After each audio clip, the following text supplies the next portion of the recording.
Epic अर्थ।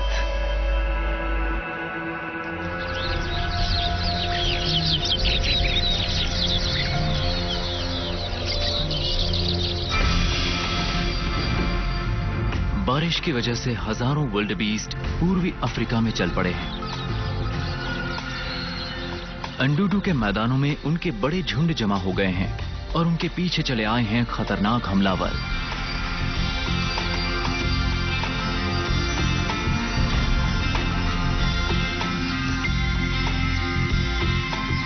आज हम जो आपको घटनाएं दिखाएंगे वो बस 10 दिनों में हुई हैं। हमारी टीम की आंखों देखी एक और कहानी सिर्फ आपके लिए एपिक अर्थ में।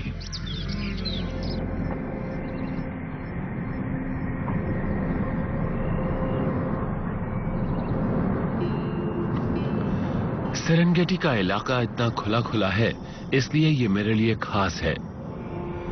मैं यहाँ मटीटी हिल पर खड़ा हूँ और मीलों दूर तक देख रहा हूँ। उन तमाम मैदानों और गलियारों को देख रहा हूँ जिन्हें विल्डबीस्ट इस्तेमाल करते हैं और जो यहाँ से थोड़े थोड़े नजर आ रहे हैं।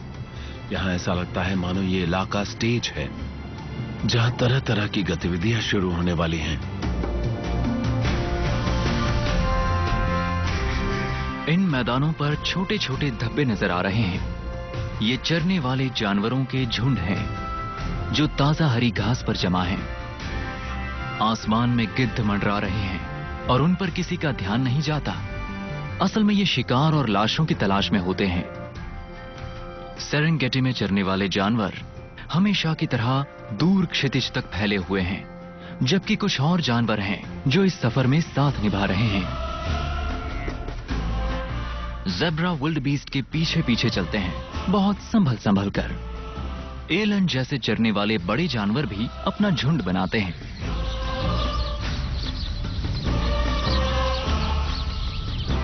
बारिश इस इलाके में और भी ज्यादा विल्डबीस्ट को आकर्षित करती है। जल्द ही इन मैदानों में ये काले धब्बे छा जाएंगे, जवान मवेशियों के दूर तक फैले झुंड। ये तंदुरुस्त और फुर्तीले जानवर बहुतायत वाले इस मौसम में खूब फल फूल रहे हैं और ऐसे में हमलावर भी जमा हो जाते हैं। ये है एक मादा तेंदुआ, किसी बच्चे का शिकार करना चाहती है ताकि अपने दोनों भूखे शावकों का पेट भर सके। इस मादा तेंदुआ और मादा चीता को देखकर हमें समझ आ रहा है कि एक अकेली मां को सवाना में किन दिक्कतों का सामना करना पड़ता है।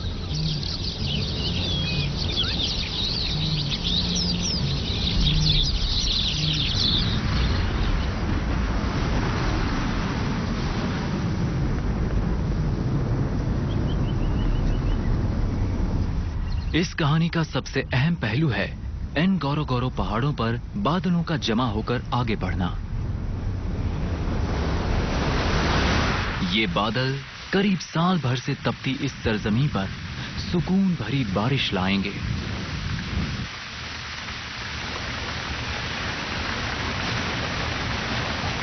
इस साल बारिश देर से आई है और हवाओं ने उसे बहुत बड़े इलाके में फैला दिया है। विल्डबीस्ट का झुंड एक कदम पीछे है, बारिश का पीछा करते हुए।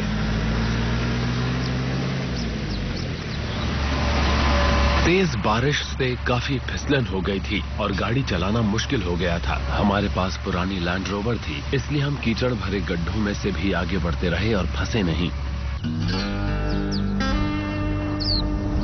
बारिश दक्षिण की तरफ बढ़ चली थी और अब सूरज बादलों में से झांक रहा था। मैंने अपने कैमरा को प्लास्टिक की चादर से ढका और चल पड़ा ताकि बारिश हो तो भी शूट किया जा सके।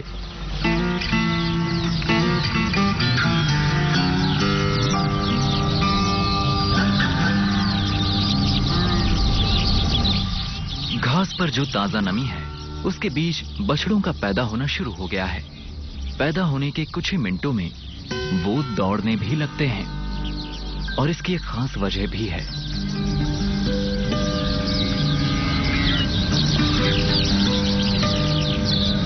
यहाँ एक मादा चीता शिकार पर निकली है। उसके शावक भूखे हैं। अब तो बछड़े भी पैदा हो गए हैं, मतलब अब रुकना मुश्किल है।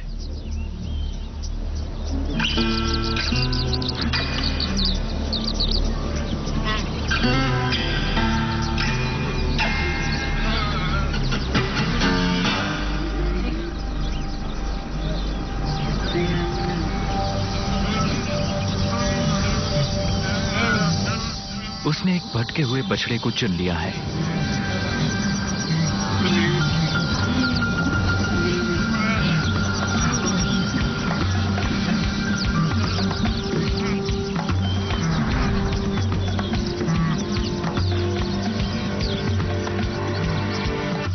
झुंड जमा होकर उसे दूर खदेड़ता है।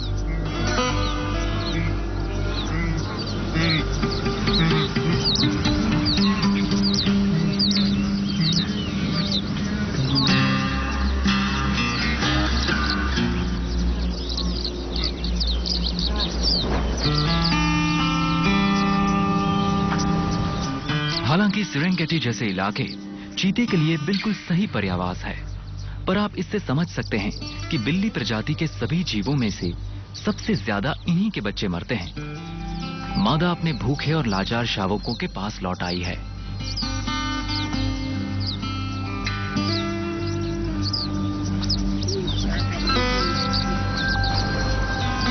हाइनास का ये झुंड भी इसी तरफ बढ़ रहा है।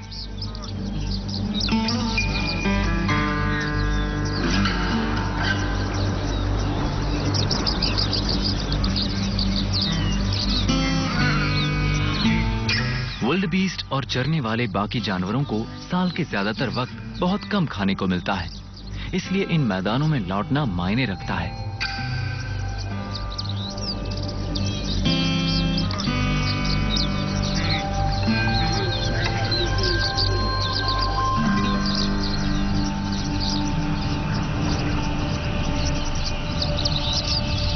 यहाँ की उथली ज्वालामुखी मिट्टी में छोटी छोटी झाड़ियों और घास की बहुत अच्छी बढ़त होती है, लेकिन इन जानवरों का सफर इन्हीं के सहारे चलता है। बारिश के बावजूद विल्डबीस्ट को अभी भी भारी मात्रा में पानी चाहिए होता है और ये बार बार चरने वाली जगहों से एंडोटू के इन दलदलों में लौट आते हैं।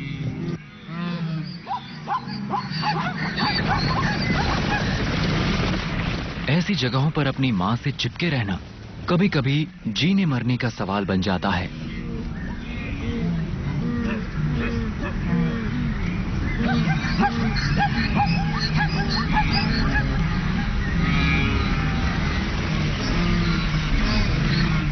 जब पानी की तरफ जानवर तेजी से बढ़ते हैं तो एक अजीब सी बदहवासी छा जाती है, जिससे बछड़े अपनी मां से बिछड़ जाते हैं।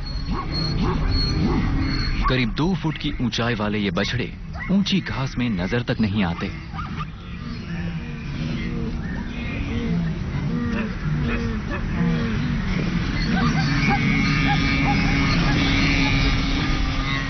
सारी माएं यहां एक जैसे ही दिखती हैं और बिछड़े हुए बछड़े अपनी मां को ढूंढते रहते हैं।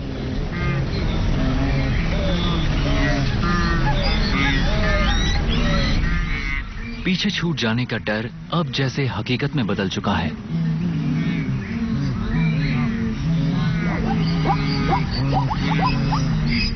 ये बछड़ा एक वयस्क से चिपकने की कोशिश कर रहा था, पर उसने उसे बुरी तरह से ठुकरा दिया है।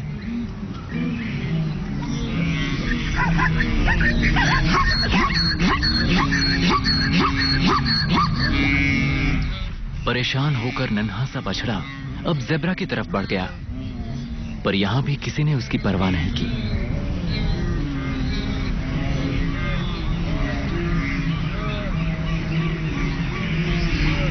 इस तरह जब झुंड एंडोटू के दलदल में आगे बढ़ा तो कुछ माएं और बछड़े एक दूसरे से बिछड़ गए और अब वो ऊंचे टीले से मैदानों की तरफ जा रहे हैं। खुले मैदान के बजाय यहां हमलावरों का खतरा ज्यादा होगा। There's a fine line between courage and crazy.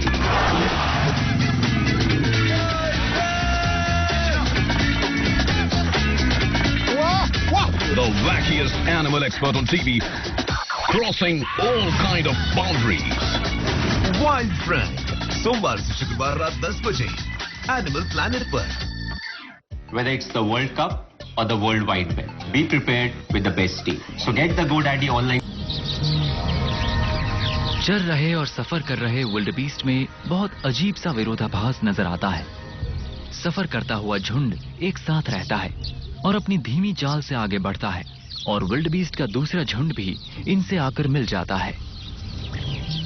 पीछे क्रेटर भी नजर आने लगा है। ये भीड़ अब दक्षिण की तरफ बढ़ रही है क्योंकि दक्षिण में बहुत बढ़िया बारिश हुई है।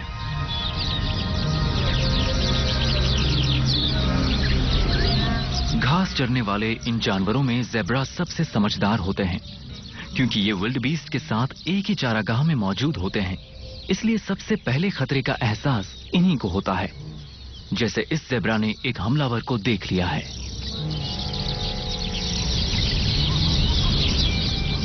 इन मादा चीताओं को काफी मुश्किल का सामना करना पड़ रहा है। नर चीता इन्हें छोड़कर चला गया है।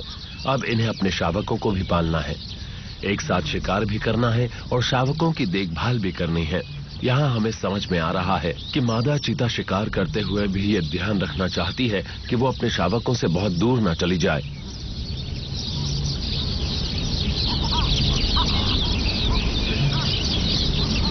ज़ेब्रा के झुंड की तेज निगाहों के बीच भी उसने अपना शिकार चुन लिया है और वो घात लगा रही है।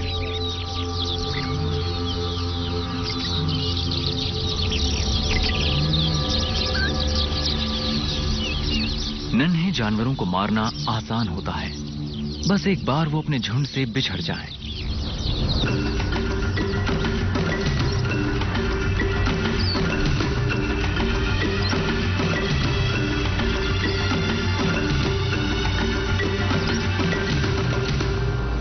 भागते हुए झुंड में शिकार करना मुश्किल है, ये सोचकर मादा चीता रुक जाती है और अब इसे सैकड़ों मीटर पीछे अपने शावकों के पास जाना होगा। चिंता की वजह से वो अपने बच्चों के पास लौट आती है।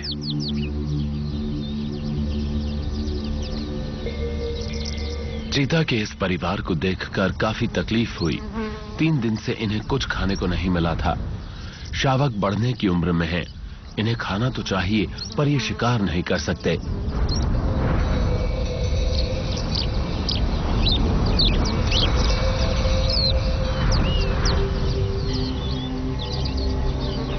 कुछ ही मिनटों बाद मादा चीता के सामने फिर एक मौका आता है जब एक नन्हा सा हिरन उसके आसपास आता है।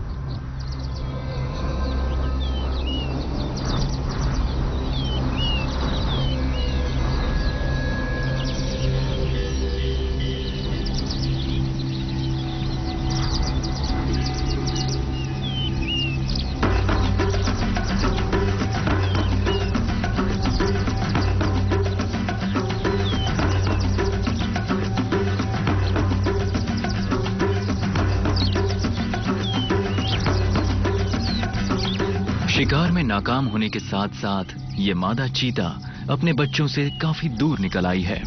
ज़ेब्रा के झुंड की सहनशीलता की हद पार हो चुकी है। उन्होंने मादा चीता को खदेड़ दिया है और अब उसके शावक अकेले और खुले रहते हैं।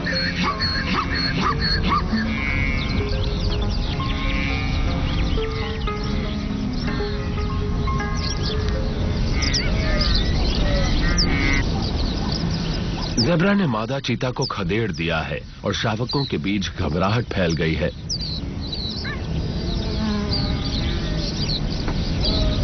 ये साफ है कि पूरा परिवार अब तनाव में आ गया है। अब मादा चीता करीब 1 किलोमीटर दूर है और अपने शावकों को खोजने की कोशिश कर रही है। इस हलचल से एक जैकल की नजर शावकों पर पड़ी है।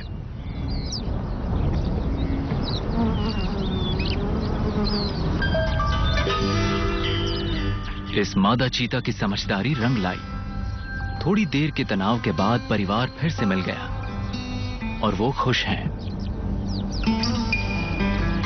शुक्र है कि शिकार की नाकामी और थकान के बावजूद परिवार तो एक साथ है।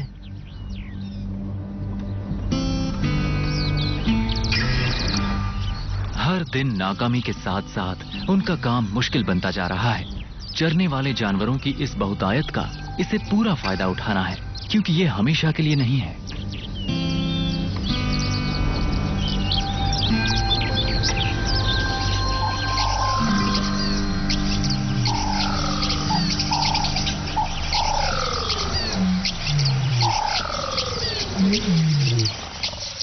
गुजरते शेरों की आवाज से हमारी टीम सूरज उगने से पहले ही जाग गई है।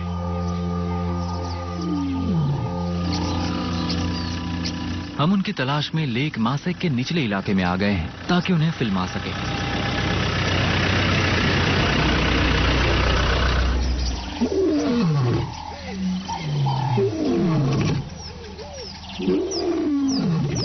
सूरज उग रहा है और शेर अपने झुंड को पुकारता चला जा रहा है।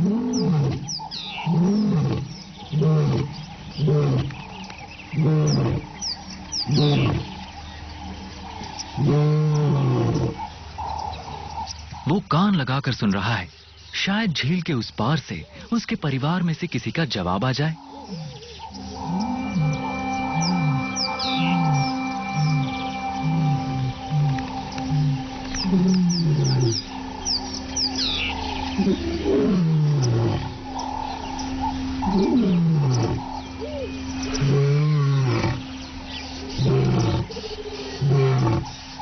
मुझे ऐसा लगता है कि अपने झुंड को ये यकीन दिला रहा है कि वो भी उसके पास आ जाए। उसे कोई जवाब नहीं मिल रहा है। ऐसे में वो खुद उठकर चल पड़ा है। इस तरह मुझे समझ में आ गया है कि शेरों और चीताओं के जीने के तरीके में क्या फर्क है। कहा जाता है कि शेरों का मिजाज बहुत बदलता रहता है।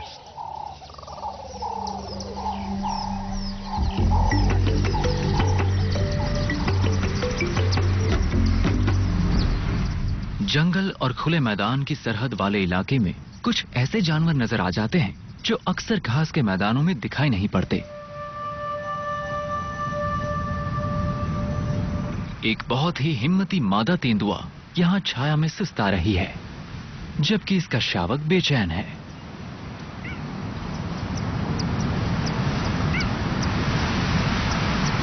सेरेंगेटी में इस तरह की बिल्लियों को देख पाना खुशनसीबी होती है। तेंदुआ एक सबसे लचीला और सबसे कामयाब शिकारी है। मां लगातार चारों तरफ नजर डाल रही है। उसका एक और शावक भी है जो पास के एक पेड़ पर चढ़ गया है। ये नन्हा तेंदुआ बहुत ही सावधान है, हालांकि ये एकदम छुपा हुआ है।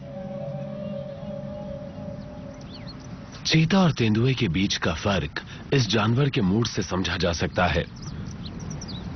चीते का तरीका नाजुक है। इससे पता चलता है कि ये एकदम शांत और बहुत ही बेरहम है।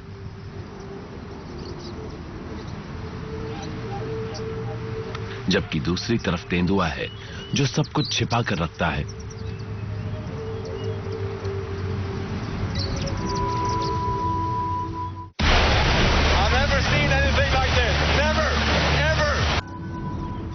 दूसरा शावक पेड़ से नीचे आने की हिम्मत नहीं जुटा पा रहा है और देख रहा है कि उसकी मां बबूल की छाया में आ गई है।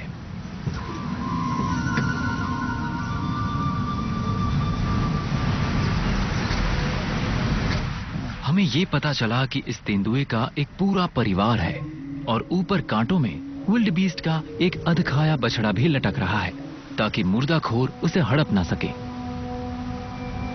इससे मादा को फुर्सत से खाने का मौका मिल जाता है।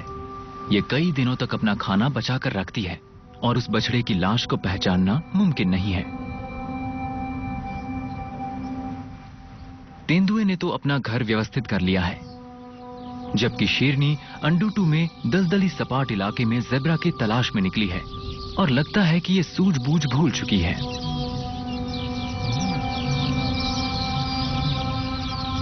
अपने शावकों को दूध पिलाने वाली शेरनी सूखी नदी के पास ज़ेब्रा के झुंड पर घात लगाए हुए है। तपती हुई धूप में पता नहीं इसे क्यों लगा कि ये उनके करीब पहुंच पाएगी।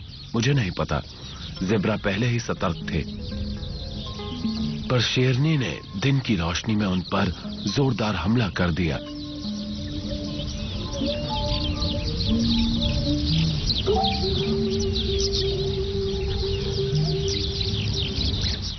नतीजे का अंदाजा तो हमें था ही। ज़ेब्रा अब भाग चुके हैं और शेरनी को चिलचिलाती धूप में अपनी जगह पर वापस लौटना पड़ रहा है।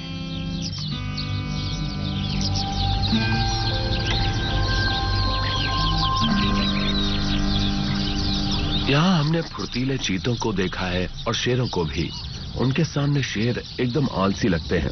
वो बेकार के इस शिकार के पीछे अपनी इतनी सारी ताकत बर्बाद कर देते हैं।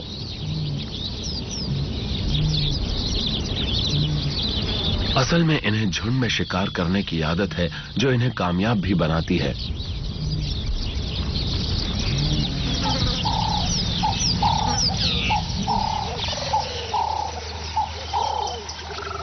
चीते तब ज्यादा कामयाब होते हैं जब वो जोड़ियों में अपनी टीम बनाते हैं। अक्सर ही दो जवान चीते टीम बनाते हैं और इस तरह की जोड़ियों से जो होड़ लगती है उससे शिकार भी मिल जाता है।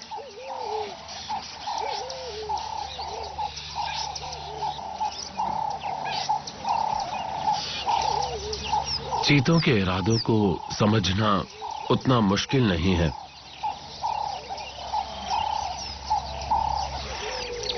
असल में यह अभियान विल्डरबीस्ट के एक बछड़े के दिखने से शुरू हुआ, जो एकदम बेफिक्री से चला जा रहा था अपनी मां के थोड़े से पीछे। उसने गलती ये कर दी कि वो कुछ ज्यादा ही पीछे छूट गया।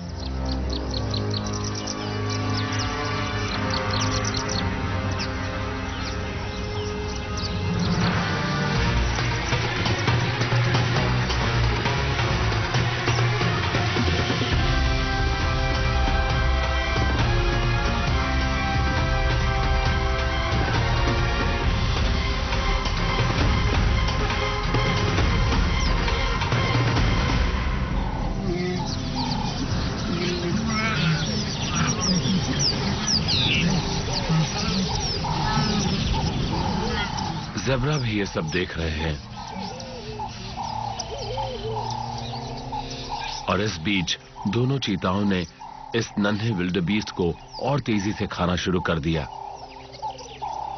उन्होंने एक चीज को नजरअंदाज कर दिया और वो ये कि उनका शिकार अभी भी जिंदा है। उन्होंने उसे मारा नहीं है। दोनों भाइयों के बीच जबरदस्त होड़ चल रही है। जब तक शिकार सफाचट नहीं हो जाता कोई रुकने वाला नहीं है।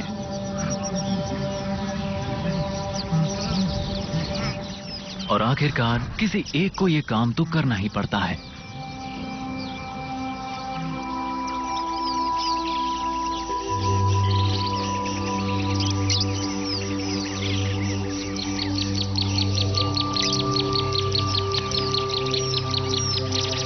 और फिर चीतों की खास शैली में वो तेजी से खाना शुरू कर देते हैं।